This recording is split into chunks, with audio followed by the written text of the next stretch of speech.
Per tutti I miei giorni tu mi curerai e resterai vicino a me. Per tutti I miei giorni la tua fedeltà mi seguirà e mi guiderà. Per tutti I miei giorni tu mi curerai. Yeah.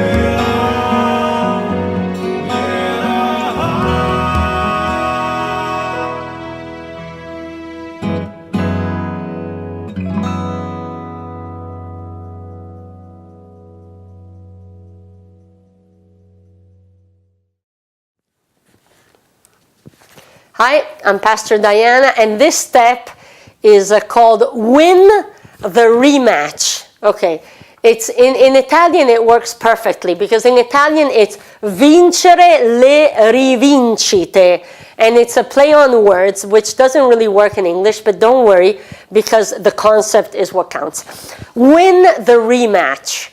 Let me explain. And let me take an example. We have a famous man who lived he was really famous for his boxing. He became the most famous boxer, okay, between 1948 and 1962. And he was actually the only Italian guy who was able to play a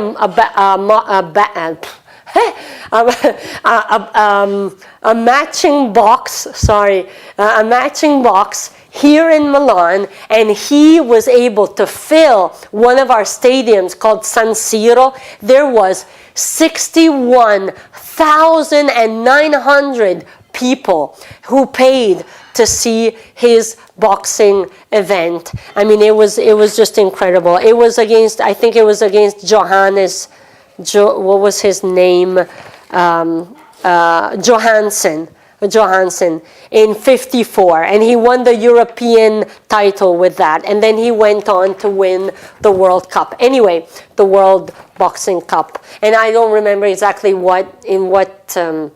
it's divided in categories. I don't remember exactly what category, but I can tell you that if you look up his name, Duilio Loi, he's also in the Hall of Fame in America. So he was he was a big shot here in Italy. But let me tell you something. I've learned something about his personality that really inspired me.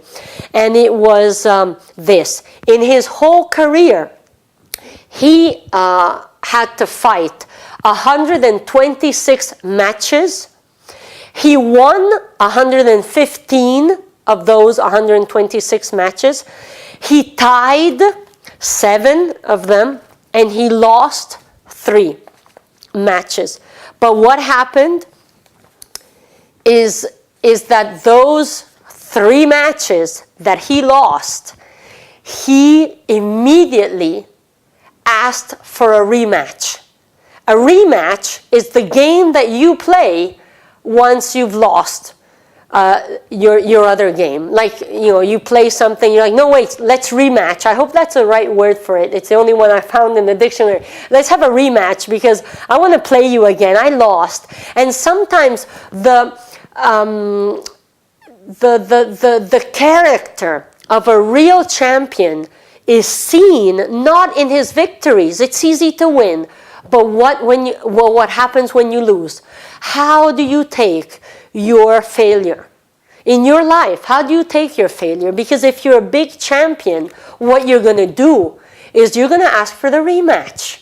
Because you know that you can win the rematch. And this is just a real encouragement for everyone to ask for a rematch in their life. Every one of us has lost important matches in their lives, and you all know that. Nobody is out of the game. We've all played and we've all lost important matches. But when we lose important matches, what do? How do we react? I mean, do we just like the boxing? Do we just let down the la spugna in Italy? Do we let down the, I don't know what it's called, the thing, and say, okay, no, that's it. I'm not even finishing the game. It's over. I quit. Is that how we react? when we're losing or when we've lost. Oh, that's it. No, the boxing is not for me now that I've lost. I'm just really discouraged. Or are you the type of person who says, you know what? Okay, I lost one, but I'm going to get back on my feet and I'm going to go forward because I want to win one. I'm going to make it. I want to make it. And I think it's so important that to see the reaction to a potential loss than the actual action. And I want to use David as an example. Okay, David had a terrible action. He lost a big match.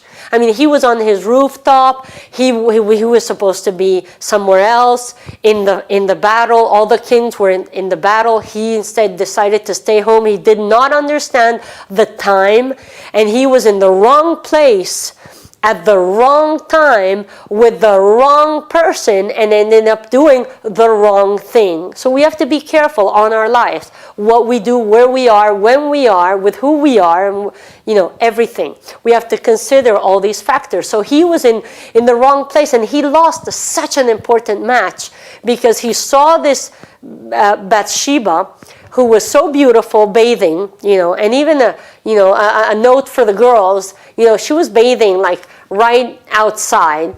I mean, make sure you're not a temptation for anyone who's around you, okay? And it's true that David made the mistake, but let's just not be the cause of anybody's mistake. So David lost such a big match. Joseph, he was able to say no to temptation. David was not able to say no to temptation, and he fell. And he was the king.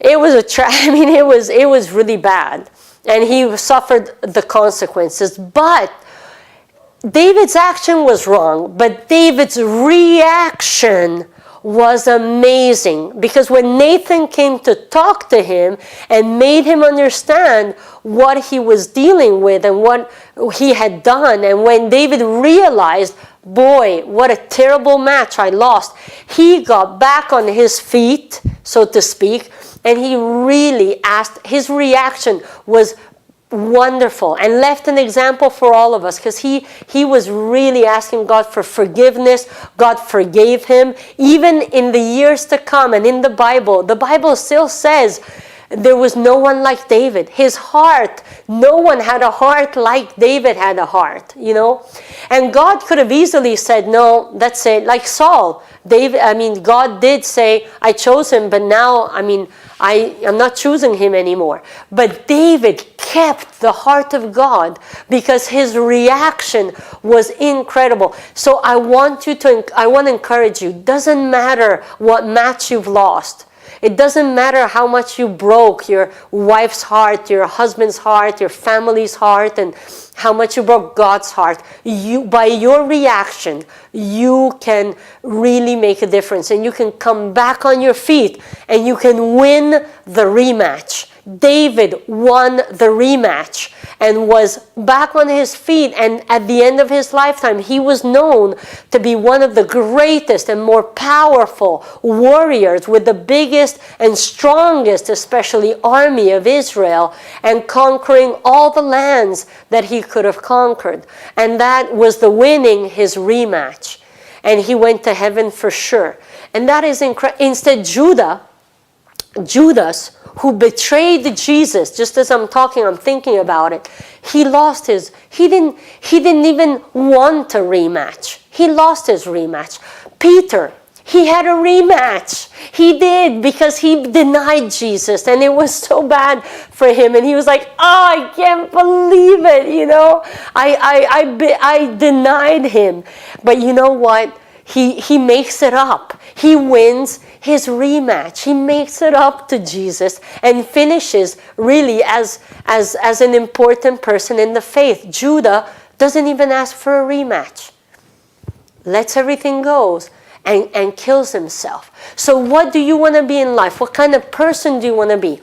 One that faces their lost match and says, I'm I'm going to win the rematch. And you know what? Duilio Loy, this boxer, he's actually part of my family. That's why I mentioned him. And plus, he's a very famous figure here in Italy.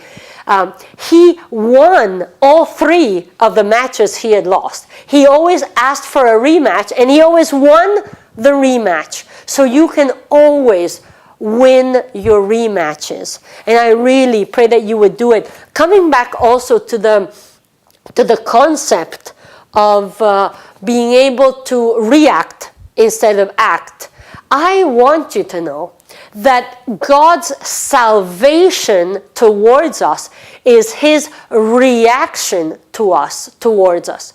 It's not His action, it's His reaction, okay? Because He created us, and we're made by God, and we were already saved. We were in the Garden of Eden, everything was fine. And our bad character, our bad disobedience, and we would have done the same thing, so don't think you're better than Adam and Eve, we lost His grace.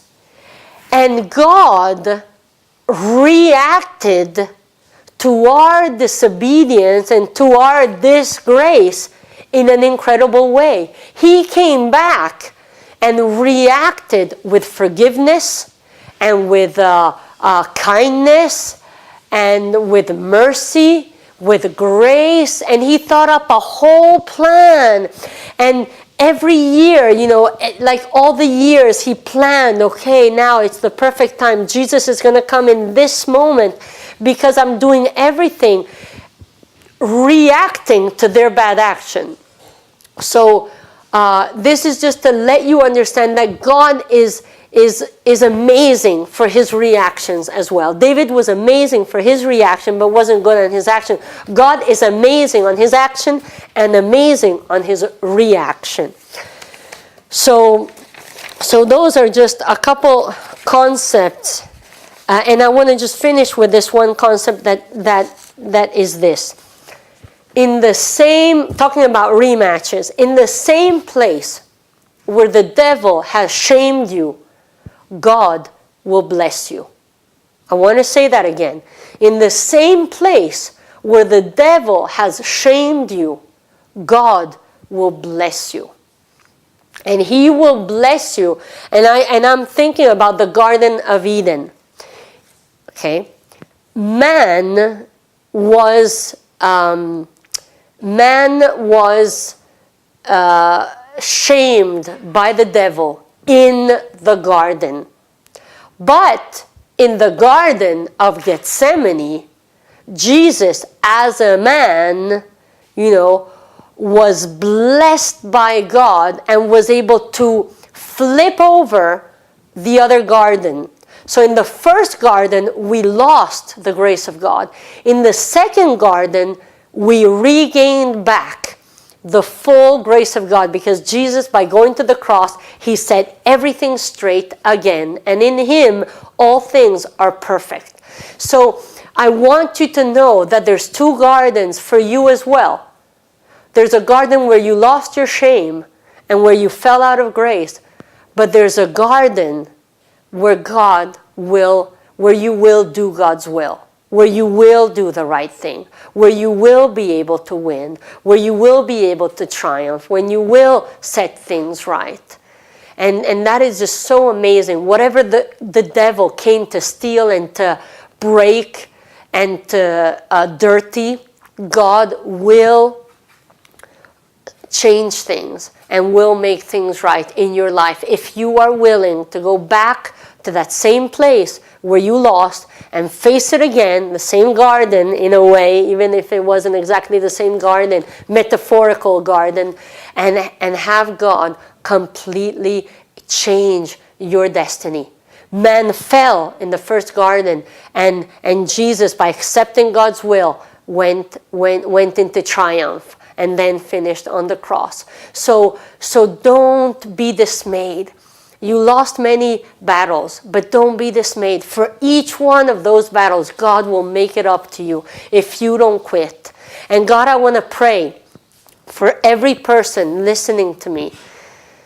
And I pray that you would give them the wisdom and the strength to be able to face again what their failures have been, and to go back and want to and ask for a rematch. God, I pray that every match lost would have a rematch to be able to triumph there where there was shame and where there was something that was not okay. But with you, we can win and we can triumph on all things. And I pray, God, through this little teaching, that you would inspire people to take back their boxing gloves and to go back on that ring. And even though it was so painful to lose, to be able to fight again and to have the strength to go on and to say, no, this is not the end of my life. This is not my destiny. This is not the way I'm going to end up. I am going to stand up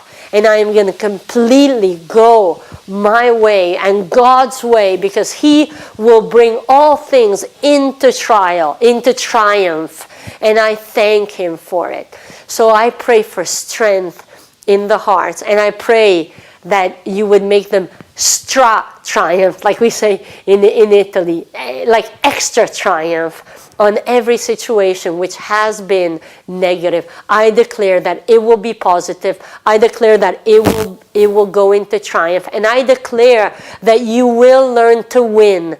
It's a learning process, but you will learn to win, and it will take time and patience and effort, but your failures will become triumph one after another, and you will end up your life with a winning record.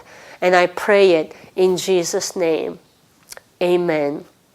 And one thing I want to close with: if you have never seen the movie We Are Marshals, okay, it's kind of an older movie, We Are Marshals, please rent it or find it somewhere on internet. I don't know how these things work. We Are Marshall. See this film, because it's incredible. From a catastrophe, they become a very strong, winning football team, and it's just it's a true story, and a very inspiring true story. Okay, love you, and I'm gonna go eat now. Ciao. I miei giorni tu mi curerai e resterai vicino a me. Per tutti I miei giorni la tua fedeltà mi seguirà e mi guiderà. Per tutti I miei giorni tu mi curerai. Yeah.